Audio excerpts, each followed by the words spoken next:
Welcome back to another episode of With Sonar. I am Luke Falasca and joined again by the one and only Mr. Miami, Kyle Taylor. Thank you for joining me. Also today, folks, brand new time of With Sonar.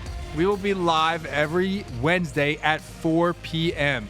So we've just moved it up a little bit. End of the day, if you're working from home or you're on the road, you can listen to us and watch us every Wednesday live at 4 p.m. We will now be taking questions live during the show.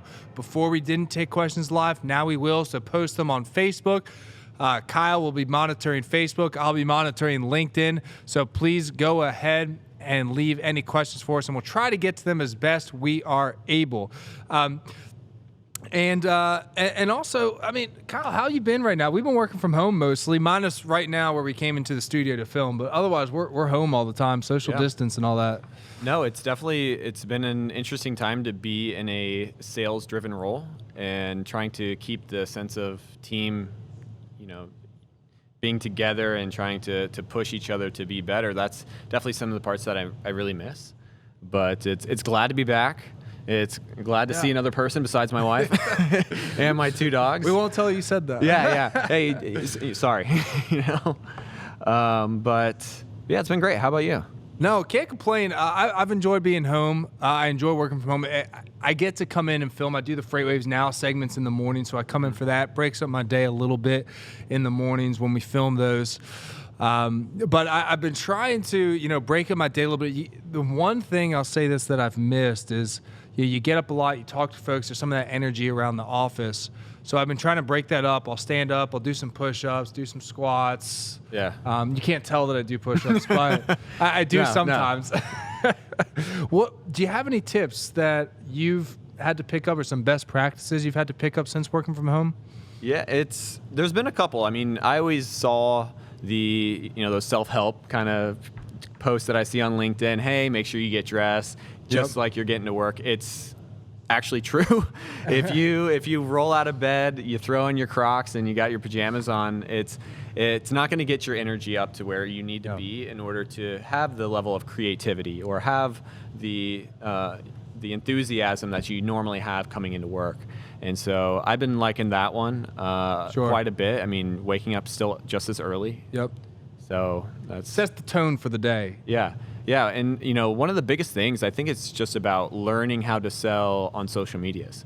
I think this has caused a lot of people to have to be creative on LinkedIn. I mean, we've done it being on our sales team. We're implementing new processes around how we really connect with our community online. It also helps that we also do this, and FreightWaves is who they are. Yeah. So, but I've seen a lot of great content out there of up-and-coming creators who are just trying to be thought leaders on LinkedIn. Right. So what do you miss most about being in the office, aside from my beautiful face? Yeah, besides, turning around and, saying, Luke, what are you saying over there? But no, what I really miss the media side. I think it's so unique. I don't think people really have a expectation or understand what our office looks like, but it's a shotgun office. I mean, wall to wall, you can see everyone from here. You can see what's going on from the media side. You can hear them. You see the camera, so it makes you be on your best. That's true. And so that's probably what I miss the most. Excellent. Good stuff. Glad you said that. I think there's a lot of truth to that. So let us know what you guys are doing for some best practices working from home as well. Love to hear it. Love to stay engaged. Love to bounce ideas off each other. Yeah, like we said, we're live, big right? social experiment right now in terms of the nation all working from home. But so today we're going to talk about things, and we actually have a very special guest that will be joining us soon to help talk through some of the things that we have going on. But for today's topics, we're going to be talking a lot about what we are currently seeing in the freight market. I'm sure a lot of you guys are seeing volumes through the roof. You're probably seeing pricing super volatile, probably super high in a lot of cases. So we're going to be talking about the volume levels. We're going to be talking about the year-over-year highs on rejections, imports, and where we're going from here. I think a lot of people have seen this big surge, and we've been posting about it and talking about it. But the question is, where do we go from here? Yeah. So we're going to bring on our guest in just a moment. Before we do, have you? What kind of conversations have you been having with folks about their personal experience or exposure to the market right now? Yeah, it's been hit or miss, to be honest. I mean, let's be frank with each other. We know what style of trailer is being dominated right now. So we know what type of commodities are being dominated right now. I mean, it doesn't take rocket science to figure out that there's no toilet paper on the shelves and people are stocking up on water. So it makes sense that we're seeing that sort of demand. But if you're a company that's not in it, here's some of the assumptions that even I think some of us have here. Is that, okay, maybe everyone's feeling this, but not everyone's feeling this. That's true. And so, but if you are in this subset of style of commodities, whether you're working with the Tyson Foods of the world or the Nestle Waters, you're definitely affected. But on the other hand, there's still a whole nother subset of commodities and trailer types that are being missed. So that may just be status quo. That's true. Now, that brings on a really good point. And these are things we're going to cover here today. Let's go ahead and bring on our guest. So our guest for today is, he's the director of research here at FreightWaves. So he's much smarter than Kyle and I. And also, he is more recently the co-host of a brand new show, Put That Coffee Down, which is a sales show for brokers, which we won't be going over today. But it's a great show. You should check it out. Please welcome Kevin Hill, everyone. There's only four of us here to clap. We'd shake hands. I know, right? We're trying to do social distancing as best we can. So yeah, usually everyone gets a big round of applause, but there's like I don't know how real those applause are. So half of those it's our VPs over there clapping us away. We got George standing in the background clapping us away. Well, there's the three of us here for folks viewing. There's the three of us. A couple of camera guys, and that's, I think, about it. Maybe Dooner for what the truck's sitting all the way over there. But that's everybody in the office right now. Put that coffee down. And Anthony Smith is, I think, on the phone right over there. Yeah, so apologies Michael for being Vincent loud. Isn't going to be here walking through the camera on this show, though, hopefully. Hopefully, we'll see. When you're the rock star, you can kind of do what you want. It's true. That's right. Kevin, thank you so much for joining us today. Thank you guys for having me. Absolutely. Give folks a little bit. I know there's some folks that have seen you on some of the shows. You've been on Freightonomics a few times. You've got your show, Put That Coffee Down. But for folks that don't know, just give us a little background on yourself in the industry. Yeah. Great quarter guys too. So another show, great quarter guys. But yeah, so basically, I'm director of research here at FreightWaves. Been here just right at a year. And so basically, I was a freight broker for a number of years. I did some financial sales before that. I was a freight broker. And then I started a company called Carrier List that provided data on carriers, kind of lane data and mode, flatbed, dry van, reefer to freight brokerages. So I've done both of those things and studied the markets doing all of that, and now do research where we write white papers and on macro trends in trucking. And this is an interesting market to say the least right now. That it is, to say the least. Have you ever seen anything like this before? Is there any type of comparable time in the freight market like this? Not really. I mean, 2018 was probably the wildest freight market I've seen. On the financial market side, I was selling financial sales in New York during 2008, 2009. So all through Bear Stearns, Lehman, the housing market crash and bust. I went through that. So on the markets every day, that's what it really reminds me of. These huge rallies, these huge down days, just in a very erratic market. Basically we have the stimulus bill coming out, which was like the TARP and bailout bills that you saw in that era. So the world resembles the financial crisis very much right now. But on the trucking market side, I haven't seen anything quite what we've seen right now. Yeah. We've been taking a look a lot at Sonar, and it's been showing us that truckload volumes, largely driven by drive-in volumes, and a little bit recently by reefer volumes. They've been reaching all-time highs for the last 4 weeks. We saw we're about almost, not quite, but nearly 30% above where we've ever been before since tracking this in the beginning of 2018. Yeah, so it's an index based on 10,000, so you don't really see that the graph doesn't really show you a lot of volatility on a day-to-day basis or even week-to-week. You have your ups and downs. But over the last 4 weeks, it's been highly volatile. As you said, I think we hit 29% was the high number a few days ago on volumes. And, it's just representative of the essentials that are being moved from here and there. It's like a national hurricane. Right. Yeah. So you have this national emergency, and you have essentials. We all know medical supplies, but we also have the household essentials, food, sanitizers, cleaners, toilet paper, all of that being moved around and now restocking. So how long does that really last is the real question. Right, and I think that's a good point. It's something we're going to talk about today. If you guys don't mind, go ahead and flash up the Sonar chart that I've got on my screen here for our viewers. This right here is exactly what we're talking about. So if you see that orange line here, or gold line, whatever that color is, just really since the beginning of March, a massive surge up. Just like you said, they're about 29% up from where we've seen levels before. And these two lines below that, those two green lines, you can see those are 2018 is the top green line, and the bottom green line is 2019 volume levels around that same time. So you can see how much further above we are than we've ever been. Yeah, I think it was a couple of weeks ago we were 18% above the highs of 2018. Yeah. Right, which was a very dynamic freight market. A lot of freight was moving. So that was really surprising, but we tore through that. Tore through it. Now we're in the 30%, and basically I don't know how you see that we probably peaked, at least for this cycle. Whether there be a second phase of this, we really don't know yet. It's really a day-by-day situation. But right now, it is, where do we go from here? Once everything's restocked, do we return to, especially on the necessities, food and basically those dry goods, do we return to a more normal level? And then on the discretionary side, anything that you don't actually have to buy today, whether that be apparel or outdoor furniture or any of the other niceties of life, I don't think those are moving, if at all, right now. And how are those going to recover if they do? So that's really the two parts, the essentials and the discretionary, and how those interact is going to tell you where we go from here. Right. Sure.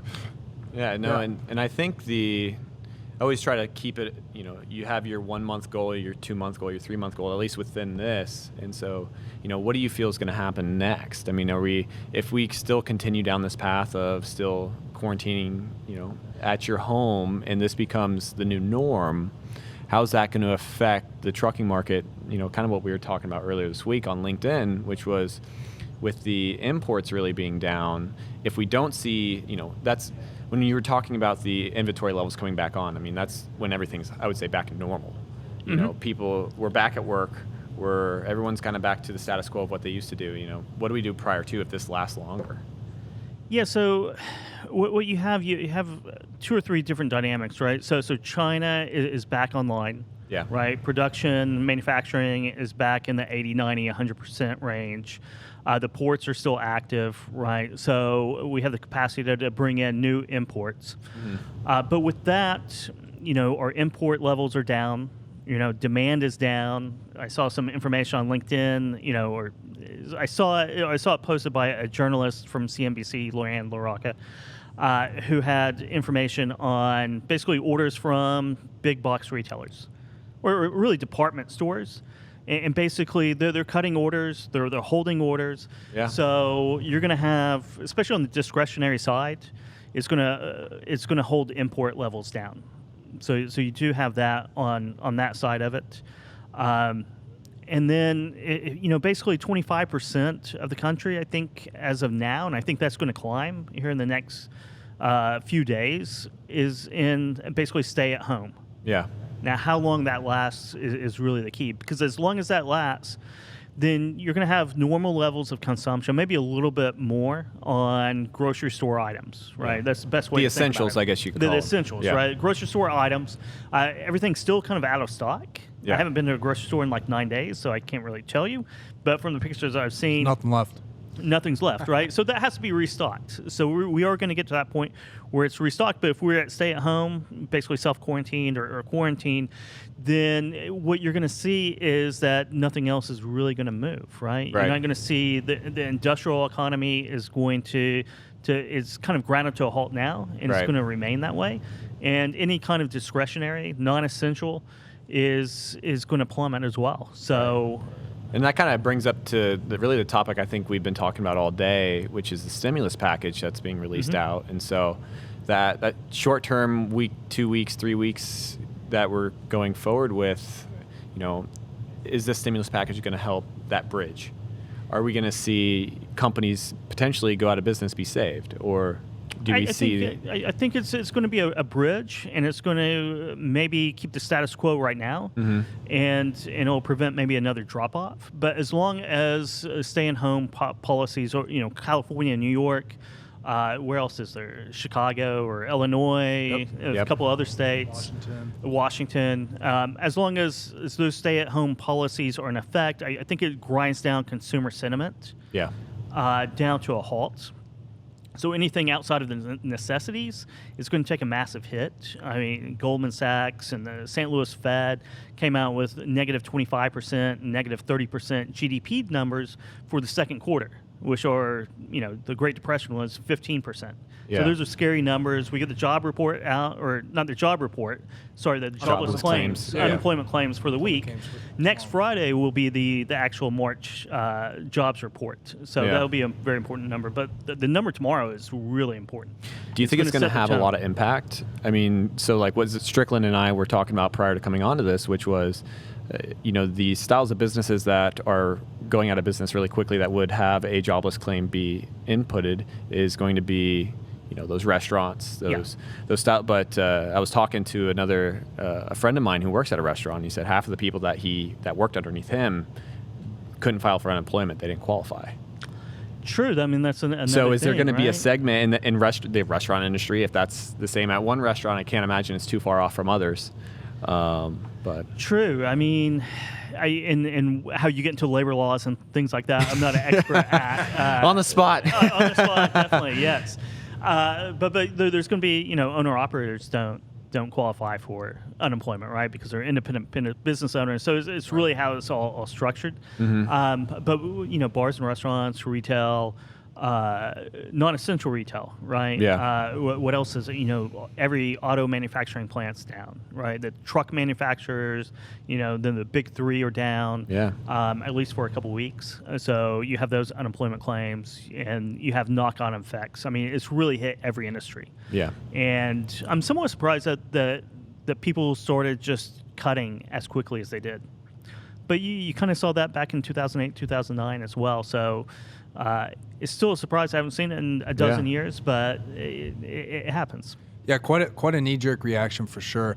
What do you guys think? What can and I know we all talk to a lot of our customers here, or prospects and brokers, carriers, shippers.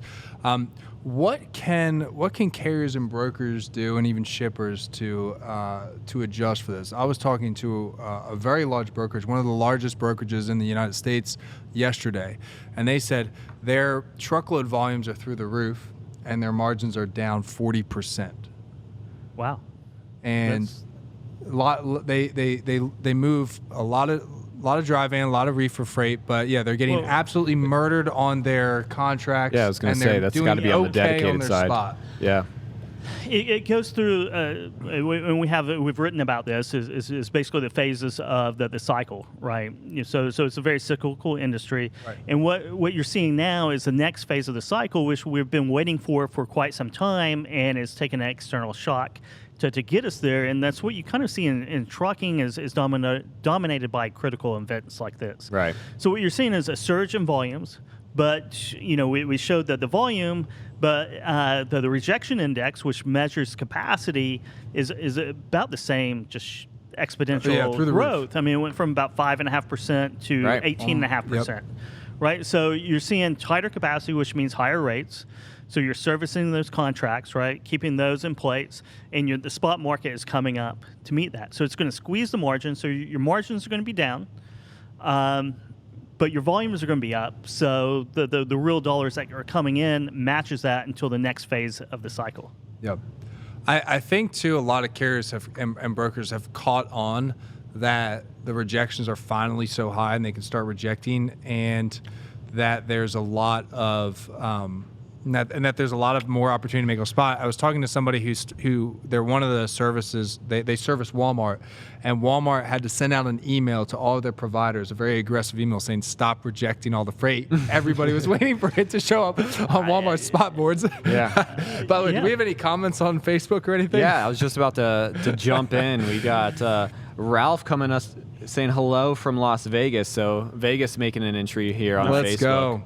How you doing, Ralph? Yeah. But when volumes are jumping 30%, you have to expect rejections because no one has the assets in place to meet that demand. Right. I got a truck. There's 20 loads for me to choose from. I'm going to bid it up. Yeah. And I think that kind of caused a false sense of what rates are supposed to be, which you see, because we were talking about how it's so focused on these import type markets that have a lot of consumers in and around there. Like we're looking up in like Pennsylvania, or going up into the east, the northeast. But what you're also needing to see is that I saw a lot of rejections, but carriers falsely adding more on the spot boards in markets that didn't really have anything. Yeah. This is a trick that everyone uses on the load boards, right? Yeah, they see down the road, they're like, capacity. you got how much on Little that? emotion is thrown on there. Yeah, they're on the the Facebook boards, and they're like, you got 5K for a mile for that load? I'm gonna 5,000 a mile. Wow. Probably all. Yeah, no, right? yeah. We're in the wrong business. Yeah, sorry, 5,000 for the load. Yeah, no, $5 a mile. I'll definitely take that. Yeah, make one load and retire. I know. Good stuff. So, did Ralph have anything to say? No, we just do want to got say Robert. hello. Robert Meyer coming Robert. from Texas, DFW. DFW. Another thing we might there a month see ago. if this continues for any length of time is, since oil's down to, I don't know what it was today, but is it mid-20s now? Plus or minus. Yeah, plus or minus. So basically you're seeing that. You're seeing the industrials. You're going to see a lot of flatbed operators probably mix or park that flatbed somewhere. Yeah. And hook onto a dry van or a reefer. Yep. And you'll see capacity coming back in the market where it's needed, which is basically those dry good essentials and produce is coming up. And there's a lot of refrigerated goods moving. I don't know where any eggs are. Any milk is, I don't know where those commodities are, so they're going to have to be moved in pretty quick.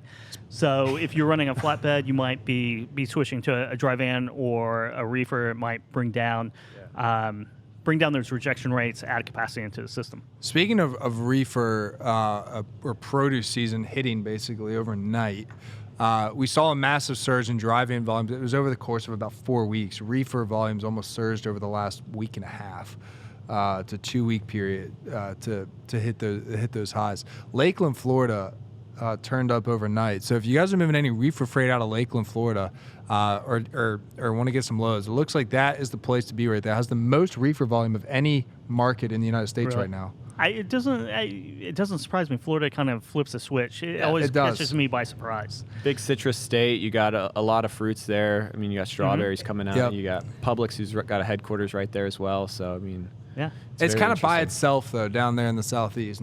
Savannah's not doing anything yet. Miami's not doing anything. Jacksonville's not doing anything. It is. I mean, but I guess those DCs down in Lakeland are pretty active right now. Yeah. The I-4 corridor there really. I mean, it's Big some of DC area. we start talking about consumption and warehousing down, because I lived in Tampa for the majority of my life. So I-4 really started booming over the past 10 years with just warehouses and DCs, because they have, they're one central to the state. They can maybe break it down to go down to Miami. A lot of different warehouses there to deconsolidate. You also have the rail system that actually ends down in Tampa as well. So you got a pretty good sense of optionality with mode there being in Lakeland. So it definitely makes a lot of sense. But yeah, this time of year, it's all about the produce. It is. So there'll be an interesting wild card to throw in this situation. What happens in that season? I think with volumes, what it looks like to be a peak at the moment, it may start to slide and slide pretty drastically. We'll see what happens. We'll keep an eye on it. Reefer may be an exception to that, or at least if it does slide, it may not slide to the rate that drive-in volumes do. Probably not, because you're going to have this natural demand that's not going to go away. People still, of course, have to eat, and basically it'll be a premium this season, maybe fresh fruits and vegetables. I mean, if we're all, stay at home, then you have anything to brighten up your day, I suppose, right? That's Fresh fruits and veggies. Nothing like a little vitamin D and fresh produce, right? Exactly right. It's been raining the past 4 days, so it's the first day the sun came out. I know. Glad you love to see it. Yeah. You really do. Do you guys have any delights or any fruits that you don't typically buy, but when you want a treat, you get this fruit? I think when you For me, can it's actually, kiwi. I don't know why. Kiwi? Yeah. Yeah. I like those little clementines. Yeah. Yeah. Yeah. I think like the sit around citrus and the strawberries, when you get them, when they're actually in season, because you go to the grocery store, you can get strawberries and oranges all year round, but when they're in season, you can just tell the difference. Yeah. And so that's because I've been guilty of that. You get an orange and you're just like, oh. You can do the grapefruit as well. Yeah. I like grapefruit. Yeah. Another good one. Fantastic. Well, any more comments on Facebook before we close? No. Facebook, we're good. Just had our guys checking in from Texas and Vegas, so. Excellent. Good stuff. Love to hear it. Folks, if you have any questions, concerns, let us know. Or if you want to see Sonar, Sonar shows a lot of this information in about as close to real time as it gets. So leave a comment. Also, you can scan in the bottom right corner of your screen is a QR code. Go ahead and scan that, and we'll get you set up with a demo so you can talk to myself or Mr. Miami or Kyle. He says he's from Tampa, but we call him Miami. Yeah. You're not wearing your Miami shirt today. You got to catch me on a Friday. Yeah. It's a little disappointing. Friday, we're never in the office I'm anymore. still new on the show. Yeah, I still got to, Do you turn your camera on when you're in conference calls? Oh, yeah. Okay. Oh, yeah. We'll see it tomorrow. And definitely follow us on LinkedIn. I mean, that's kind of the spot for all of us to be connecting right now. And, and everyone's at home, which means they got those computers open. So. Absolutely. Folks, be safe out there. Stay healthy, and watch us again next Wednesday at 4 p.m. This is our new time for With Sonar. We will be here again.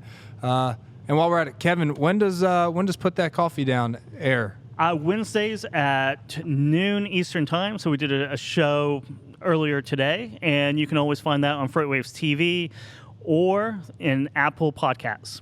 Fantastic. So you're just you're media central on Wednesdays. I am. Yeah, Wednesday's a busy day. The exponential ramp there for you. I mean, going from great quarter guys all the way up to you're like 3 shows deep now, huh? About so, yeah. Good. With a little bit on FreightWaves now. A little bit, a little bit. Yeah. And I'm filling in for you sometimes. Coronavirus freight market update tomorrow at noon live. Yes, coronavirus market update every Tuesday and Thursday at noon. We're informal here. We can get a little feedback from the sides. It's okay. All right, folks, thank you so much for tuning in. Have a wonderful rest of your Wednesday. We will see you next Wednesday live at 4 p.m. for With Sonar. Leave questions, comments below. Otherwise, have a fantastic day. Be safe, be healthy, and enjoy spring because it's here.